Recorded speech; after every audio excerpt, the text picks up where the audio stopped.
축구 얘기, 군대 얘기하면 별로 재미없으실 텐데요. 요거 축구 얘기를 좀 해야 되겠습니다. 이게 뭐냐면 그 아시아에 속해 있는 그 모든 그 프로 축구팀 중에 그 해당 나라 리그에서 아마 대개 3위 내지는 4위까지 그 해당 리그에서 그 상위에 랭크된 팀들이 다 모입니다. 그래서 그 아시아의 최고 클럽 팀이 어디냐, 프로 축구팀이 어디냐, 이걸 가리기 위한 대회가 그 AFC라고 하는 그 아시아 축구 연맹에서 주최하는 챔피언스 리그입니다. 여기 이제 엘리트 그룹이라고 이렇게 잘하는 팀들이 모이는 그룹이 있는데요. 여기에 우리나라 K리그에서 몇 팀이 진출했을까요? 다 떨어지고 딱 한 팀 남았어요. 그 광주 FC라는 팀이 남게 됐습니다. 모 기업의 후원을 받는 그런 그 재정이 탄탄한 팀이 아니라 그 시도민 구단, 그러니까 시도민 재정으로 운영되는 이 구단에서 유일하게 그 한 팀만 우리나라 프로축구팀 중에 살아남은 겁니다. 그런데 16강전을 벌여야 되는데 기가 막히죠. 16강 상대가 누군가? J리그의 그 비셀고베라는 팀이었습니다. 여러분 그 J리그 일본 축구와 우리나라 축구는 이미 수준 격차가 벌어진 지 오래입니다. 우리는 뭐 일본하고 붙으면 꼭 이겨야 된다 그러지만 사실은 축구 수준 기술 차이 격차가 이미 많이 벌어져 있어서 우리나라가 일본을 이긴다 국가대표 경기에서 그럼 야 이건 기적이다 이렇게 봐야 맞습니다. 사실은 격차가 지금 이미 그 일본 선수들이 얼마나 많이 유럽에 진출해 있는데요. 우리는 국내파와 유럽파가 뒤섞여서 국가대표를 구성하지만 일본은 그 뭐 해외파들로만으로도 국가대표를 구성하고도 남을 정도로 그렇게 축구 수준 격차가 벌어졌습니다. 바로 그런 J리그에서 우승을 2년 연속했던 팀이 바로 빗셀고베입니다. 그러니 시도민 구단 그 재정이 뭐 얼마나 되겠습니까? 광주 FC가 우리나라 축구팀 프로구단 중에서 전체 선수 연봉이 굉장히 제일 적은 축에 속해 있는 팀인데다가 상대는 J리그 2년 연속을 우승한 재정이 탄탄한 빗셀고베라는 팀을 만났으니 이거 뭐 이길 리가 없겠죠. 아니나 다를까 1차전 일본에 가서 원정 경기를 했습니다. 2대0으로 졌어요. 이날 광주 FC가 유효 슈팅이라는 걸 몇 번 날렸는지 아세요? 유효 슈팅은요 그냥 막 슛하는 거 말고 슛을 했는데 그 슛이 상대편 골대를 향해서 들어간 거, 이제 이것들을 유효 슈팅이라고 합니다. 몇 개였냐면 하나도 없었습니다. 전후반 내내 유효 슈팅이 하나도 없었다. 이건 완전히 밀렸다는 말이거든요. 이거 그럼 그렇죠. 16강전에 이렇게 강력한 팀을 만났으니 이거 이길 수 있겠나? 이런 참 그 안타까운 상황이 펼쳐지게 된 겁니다. 그런데 이 일본의 감독이 이제 광주 FC를 어떻게 상대하실 겁니까?라고 이제 1차전 끝난 다음에 물어본 거죠. 광주 FC에서는 아사니 선수만 막으면 됩니다. 한 겁니다. 광주 FC에서 아산이라고 하는 해외 용병이 있는데요. 이 사람이 지금 폼이 잘 올라와 있어요. 그래서 아주 실력이 돋보입니다. 그러니 그 사람만 막으면 뭐 광주 FC는 뭐 손쉽게 잡을 수 있습니다. 이정효 감독에게 또 이제 기자들이 왜 싸움 잘 붙이잖아요. 저 빗셀고베 감독이 아산이만 막으면 된다는데 감독님 생각은 어떠십니까? 그죠. 우리 팀에 아산이밖에 없는 거죠. 그렇죠. 아산이밖에 없죠. 하면서 갑자기 기자회견 중에 열받네 이러는 거예요. 열받네 이러면서 그 아사니 선수가 골을 넣을 때 이름 없는 우리 팀 선수들이 다 힘을 합해서 거기까지 볼을 갖다 주니까 아사니 선수가 골을 넣는 거지 아사니가 혼자 휘저 다니면서 혼자 골을 넣느냐? 그럼 우리 팀에 아사니밖에 없다는 말인데 그러면 나머지 선수는 선수도 아니라는 거냐? 그러면서 열받네 하면서 이 열받네를 한 3-4번 한 것 같아요. 기자회견 때. 저는 의도적이라고 생각을 했습니다. 처음에는 정중하게 하다가 중간에 머리가 돌아가면서 열받네를 계속 반복을 하는 건 어떤 의미겠습니까? 광주 FC 구단 선수들을 향해서 하는 말입니다. 야 아산이밖에 없댄다. 너네는 선수 맞냐? 아산이만 막으면 된단다. 너네는 안 막아도 된단다. 너네는 화 안 나냐? 나는 감독으로서 엄청나게 화가 나는데 하고는 이 정말 선수단을 막 돋궈 놓은 거죠.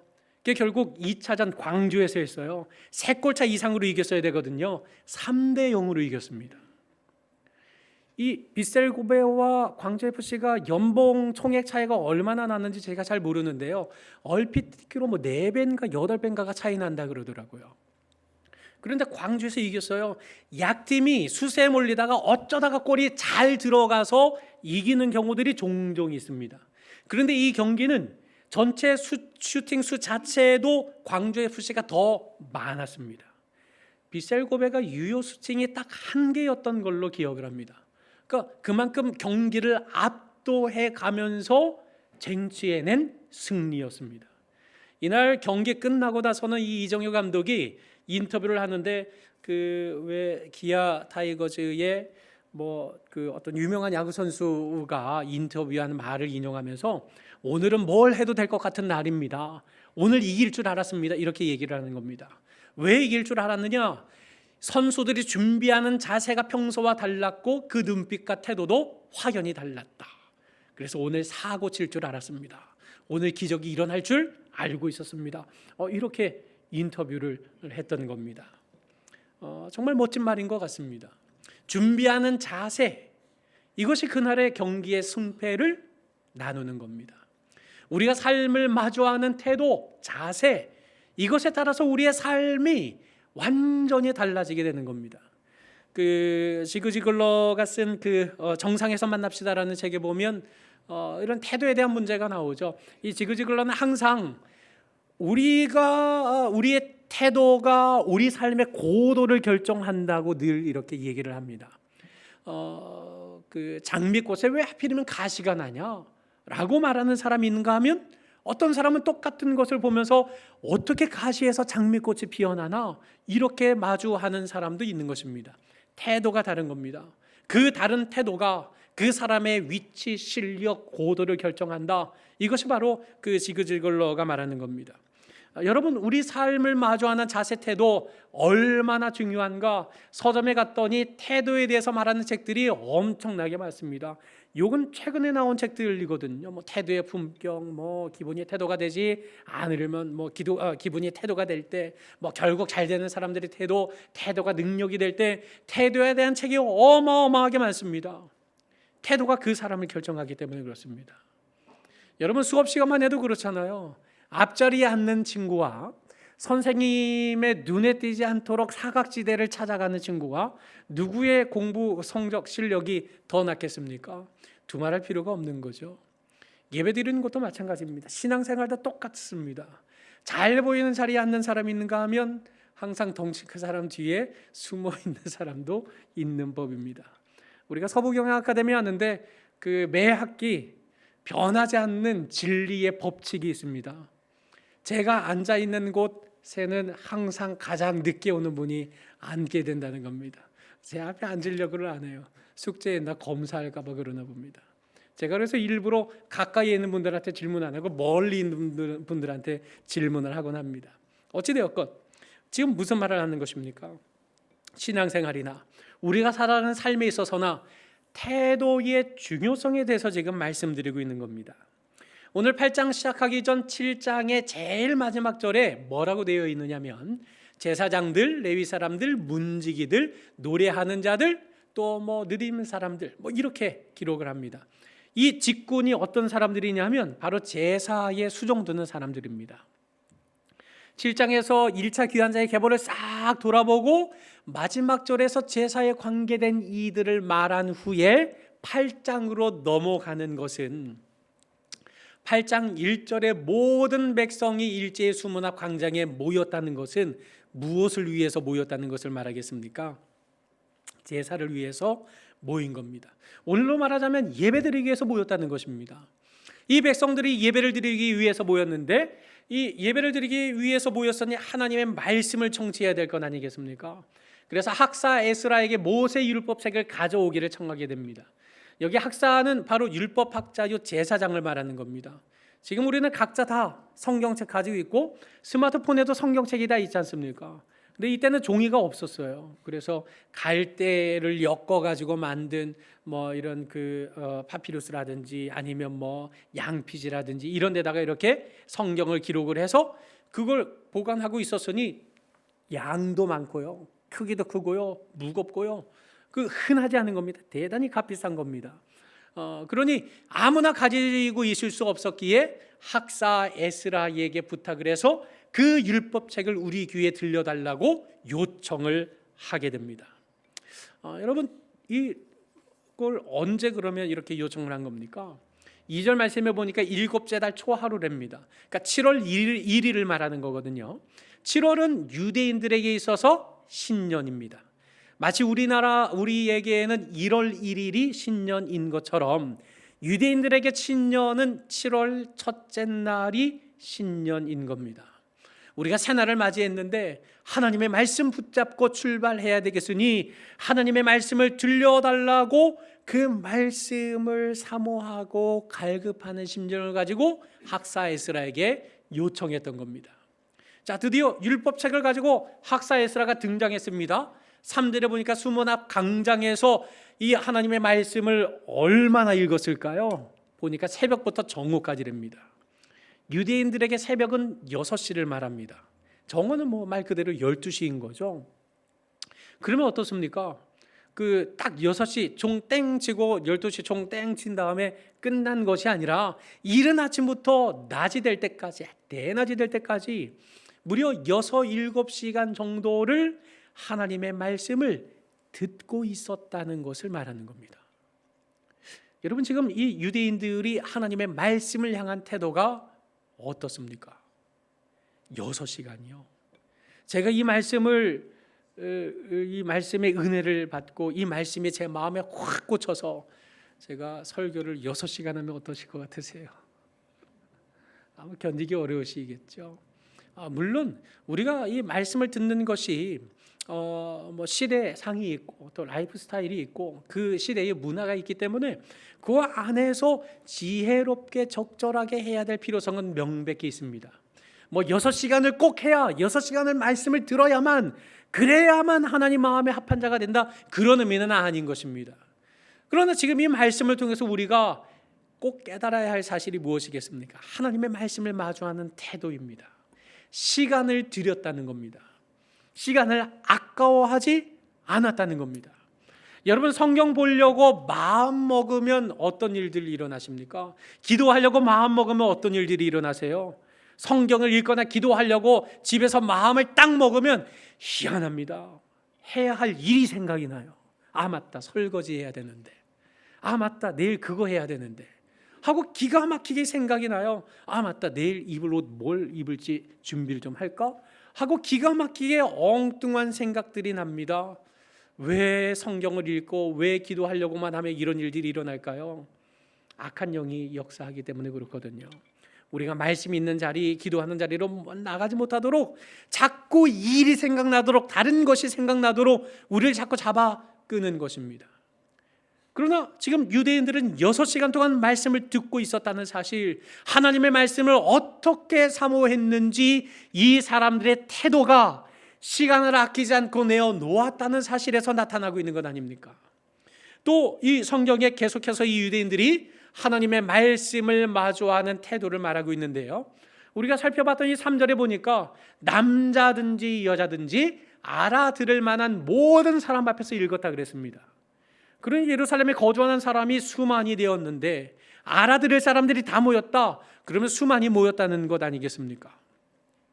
여러분, 수만이 모여 있으면 어떻게 이 소리를 전달하겠습니까? 지금 마이크가 있으니까 그렇지만 마이크 없으면 이렇게 해서 저 뒤에까지 들리게 막 이렇게 얘기를 해야 될 거 아닙니까? 근데 이게 어떻게 가능한 일이겠습니까? 적당히 있으면, 또 내지는 예루살렘이 콜로세움 경기장처럼 이렇게 경사가 잘 되어서 음향 설계가 잘 되어 있어서 밑에서 얘기하면 소리가 쫙 뻗어 올라가도록 그렇게 구조가 되어 있었다면 또 어떻게 될지도 모르겠지만, 그러나 이 수문 앞 광장에 모인 이 수많은 사람들에게 어떻게 하나님의 말씀을 다 전하겠습니까? 어떻게 들리겠습니까? 그래서 취한 방법이 뭡니까? 7절 하반절로 8절까지의 말씀에 보니까 레위 사람들은 어떻게 했어요? 백성이 제자리에 서 있는 동안 그들에게 율법을 깨닫게 했다. 그리고 또 하나님의 율법책을 낭독하고 그 뜻을 해석하여 백성에게 그 낭독하는 것을 다 깨닫게 했다. 지금 이렇게 말합니다. 이게 무슨 말이냐면요, 앞에서 학사에스라는 말씀을 읽는 겁니다. 두루마리를 보고 하나님의 말씀을 읽고 있는 것이고, 레위 사람들은 방사형으로 적당한 거리를 두고 한 명 떨어져 있고, 저 뒤에 또 떨어져 있고, 저 뒤에 또 떨어져 있고, 이렇게 쫙 퍼져서 학사 에스라의 말씀을 듣고 그 들은 율법의 말씀을 그 뒤에 있는 백성들을 향해서 전했던 것입니다. 고대 근동 지역에서 여러 많은 거대한 군중들에게 연설할 때 연설을 어떻게 전달했는가? 다 이와 같은 방식으로 그 연설 내용을 전달했던 겁니다. 여러분 한번 상상해 보십시오. 수많이 모였어요. 거리가 떨어져 있는데 곳곳에 레위 사람들이 서서 에스라의 말을 듣고 돌아서서 또 그 말을 전하고, 이런 상황들이 이렇게 안정적인 상황이었겠습니까? 아마 복잡했을걸요. 시끌시끌했을 겁니다. 게다가 지금 이 여기에 모여 있는 사람들의 면면이 어떻습니까? 바벨론의 포로로 사로잡혀 갔던 사람들입니다. 바벨론에서 몇 년 보냈어요? 70년을 보냈습니다. 그 나라에서 나고 자란 사람들입니다. 그 당시 고대 근동 지역의 통용 언어는 아람어였습니다. 지금 국제 통상 언어가 영어인 것처럼 그 아람어가 그 지역의 공통된 언어였습니다. 히브리어와 아주 유사한 부분들이 많이 있지만 명백히 다른 것은 달랐던 겁니다. 그러니 아람어에 익숙한 회중들이 지금 모여 있었던 거죠. 그 사람들에게 히브리어 성경을 읽으니 히브리어 말 중에 알아듣지 못하는 게 있을 것 아닙니까? 그러면 그 부분에 대해서는 레위 사람들이 그 낭독하는 것을 다 깨달을 수 있도록 하나하나 일일이 설명을 하고 있었던 겁니다. 그러니 그야말로 지금 율법을 읽는 이 시간이 일명 도떼기 시장처럼 아마 시끌시끌했을 겁니다.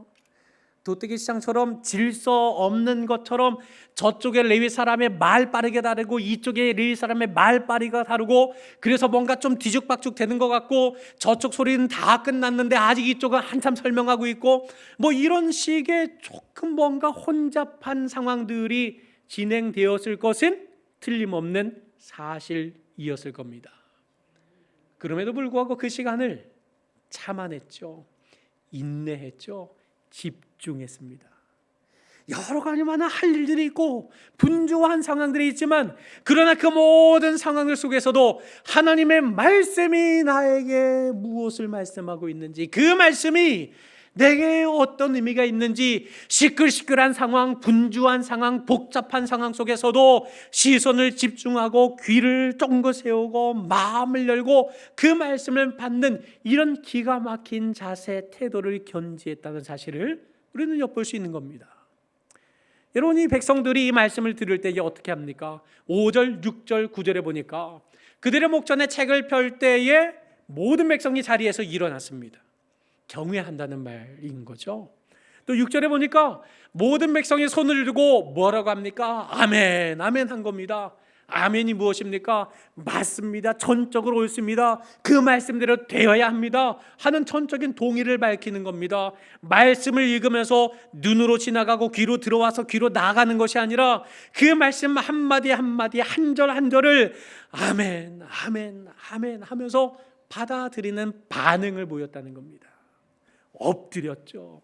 그리고 마침내 그 말씀 앞에 자신의 비참한 상황을 발견하고 눈물을 흘리는 반응까지 보이게 되었던 겁니다. 여러분, 언제 울어보셨습니까? 여러분, 어느 때에 울고 계십니까?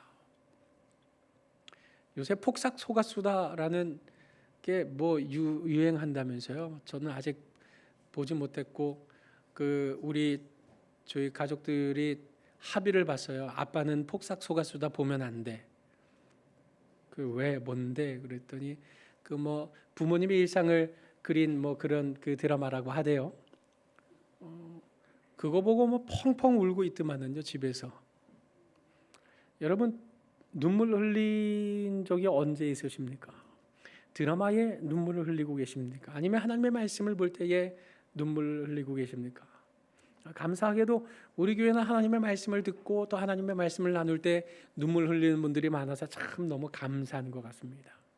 여러분, 지금 이 백성들의 태도가 어떠합니까? 하나님의 말씀 앞에 반응하고 있는 겁니다. 하나님의 말씀이 읽혀질 때 기뻐했고, 하나님의 말씀을 들을 때 그 상황 속에 나 자신의 비참함을 발견하고 우는 이런 기가 막힌 역사가 일어난 겁니다. 이 얼마나 바람직한 태도입니까? 시간을 들였습니다. 복잡한 상황에서도 집중했습니다. 그 말씀을 읽을 때 반응을 했습니다. 여러분, 설교학에서 이런 말이 있습니다. 설교의 완성은 어디 있는가? 청중의 준비에 달려 있다. 아무리 설교자가 준비가 많이 되어 있어도 청중이 하나님의 말씀을 받을 태도, 자세가 준비되어 있지 않으면 이거 아무 의미 없다는 겁니다. 정말 그렇지 않겠습니까? 내 귀를 닫아놨고, 아이고 이거 시간 언제 가나, 오늘 목사님 설교는 언제 끝나나, 이렇게 마음속으로 이런 자세와 태도를 가지고 있다고 한다면 여기서 선포되는 하나님의 말씀이 어떻게 귀에 박히고 어떻게 마음의 신비에 새겨질 길이 있단 말입니까? 그래서 설교를 잘 듣기 위해서 이와 같은 6가지의 상황에 대해서 우리는 생각하고 기억할 필요가 있습니다. 첫 번째 한번 읽어보실까요? 자, 시작. 설교 내용이 나와 무슨 상관이 있는가 생각하면서 들으셔야 됩니다. 나에게 하나님이 오늘 무슨 말씀을 해주시는가. 두 번째는 설교를 통해 어떻게 하나님에 대한 신뢰를 강화할 수 있을까. 성경 말씀을 통해 나타난 하나님을 발견하고 그 하나님을 신뢰하려고 애를 써야 되고, 설교를 통해 나와 이웃과 주위 환경을 보는 시선을 어떻게 변화시킬까를 생각하셔야 되고요. 설교의 어떤 부분이 나에게 그리고 우리 교회를 향해 특별하게 말씀하고 있는가를 돌아봐야 되고, 또 설교를 듣고 우리는 어떤 기도를 해야 되는지, 또 내가 어떤 태도를 가져야 설교가 잘 전달되는 데 도움을 줄 수 있는지, 이와 같은 사실을 물으면서 우리는 예배 전에 오늘 본문 말씀도 한번 읽으면서 묵상을 하고, 예배 가운데 말씀하실 하나님의 말씀에 귀 기울일 수 있도록 한 주간의 시간을 잘 준비하는 것, 이것이 하나님의 말씀을 마주하는 올바른 자세요, 올바른 태도가 될 것이고, 이와 같은 바른 자세, 바른 태도를 통해서 우리는 하나님의 말씀을 받게 되는 그런 첫걸음을 내디딜 수 있는 것입니다. 여러분, 웨스트민스터 총회에서 우리 신앙이 도대체 무엇인가를 아주 결정을 하게 됩니다. 그래서 웨스트민스터의 신앙 고백서는 실상 우리 장로교회의 이런 참 그 신앙의 근간을 이루는 아주 중요한 총회입니다. 그때 이 웨스트민스터에서 그 교리문답을 만들었는데 대교리문답이 있고 소교리문답이 있습니다. 큰 게 있고 작은 게 있는데, 대교리문답 157문에 보면 하나님의 말씀을 어떻게 되어야 할 것인가에 대해서 명확하게 설명하고 있습니다. 우리 한번 같이 읽어보겠습니다. 시작. 성경은 높이 받들고 경외하는 마음으로 읽어야 한다. 곧 성경은 하나님의 말씀이라는 사실과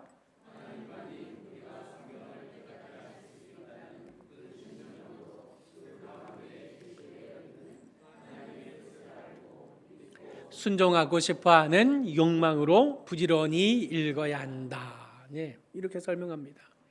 성경을 대하는 자세에 대해서 가장 먼저 이야기하죠. 여러분, 태도가, 자세가 세워지지 않으면 하나님 말씀이 들어올 수 없습니다. 결국 이처럼 하나님의 말씀을 바른 자세, 바른 태도로 받은 이 백성들의 반응은 마침내 우는 자리에까지 나아가게 되었던 겁니다. 여러분, 그처럼 우는 이 백성들을 향해서 그 레위 사람들을 비롯해서 느헤미야가 권고한 것이 무엇입니까? 9절 하반절에서 10절까지의 말씀에 공히 말씀하고 있는 것, 근심하지 말라, 슬퍼하지 말라, 울지 말라는 것입니다. 왜 그렇습니까? 여호와로 인하여 기뻐하는 것이 너희의 힘이기 때문이다라고 말하는 것입니다. 여러분, 복음의 종착점이 어디입니까? 우는 그 자리가 아닙니다. 복음의 종착점은 슬픔과 낙심과 절망이 아닙니다. 복음의 종착점은 나는 죽을 죄인이라는 사실을 발견하는 거기에서 끝나지 않습니다. 복음의 종착점이 어디에 있습니까? 난 정말 비참한 죄인이었는데, 나는 정말 죽을 죄인이었는데, 그러나 하나님께서 그 아들 예수 그리스도를 이 땅에 보내셔서 나를 위해 십자가의 대속의 피를 흘리심으로 그 주님의 공로 의지하여 내가 새 생명을 얻었다는 사실, 여기에 복음의 진수가 담겨 있는 것이지 않습니까? 여러분, 이 백성들이 지금 마주하고 있는 하나님의 말씀은 어디에 있는 것입니까? 자신들의 지난 날, 바벨론 포로로 끌려갔던 그 날들, 우리가 왜 나라를 잃어버리고 왜 예루살렘을 다 빼앗긴 채 바벨론에 가서 포로 생활 70년의 고통의 세월을 보내야만 했었던가? 하나님의 말씀을 떠났었구나. 우리가 그렇게 밀어냈구나. 하나님께서 800년, 900년 동안 우리를 향해서 어떻게 참으신 것을 그 하나님의 율법의 말씀이 선포될 때에 깨달을 수 있게 된 것입니다. 그는 자신들의 비참함 앞에 슬피 울 수밖에 없었지만, 그러나 그들을 다시금 회복시키신 이가 누구십니까? 하나님이십니다. 다시금 그들의 귀에 율법의 말씀을 듣게 하신 이가 누구십니까? 하나님이십니다.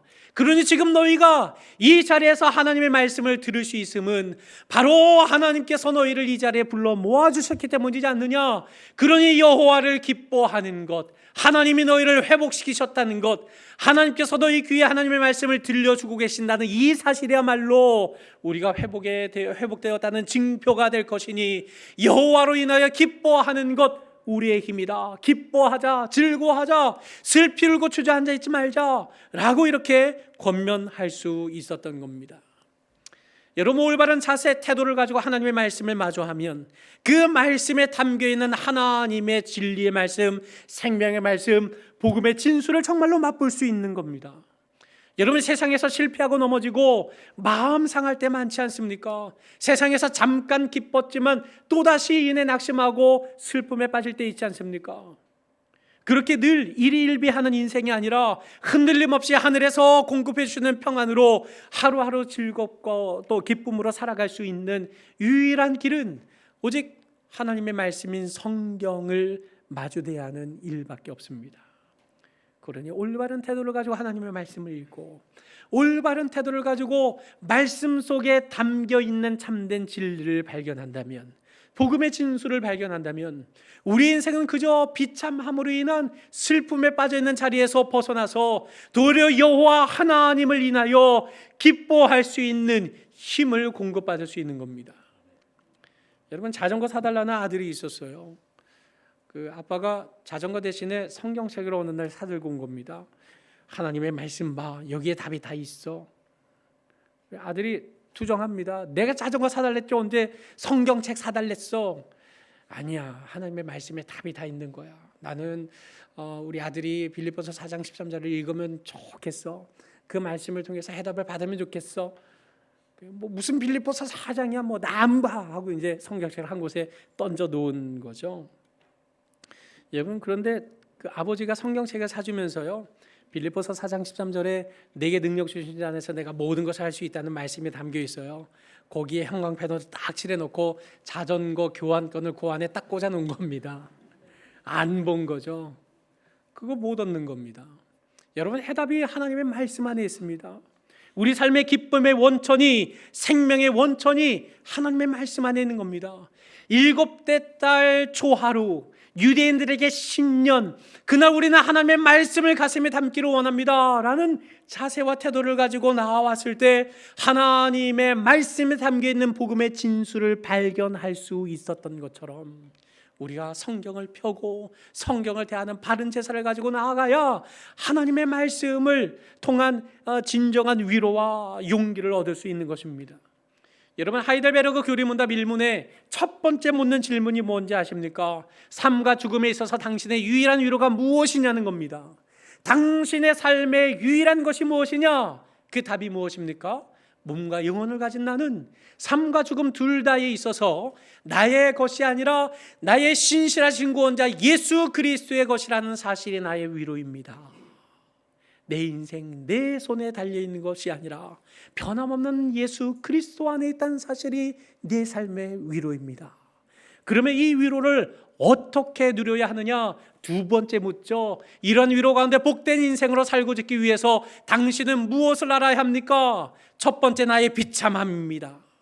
나의 비참함을 어디서 발견합니까? 말씀을 통해서 죄된 나의 비참함을 발견합니다.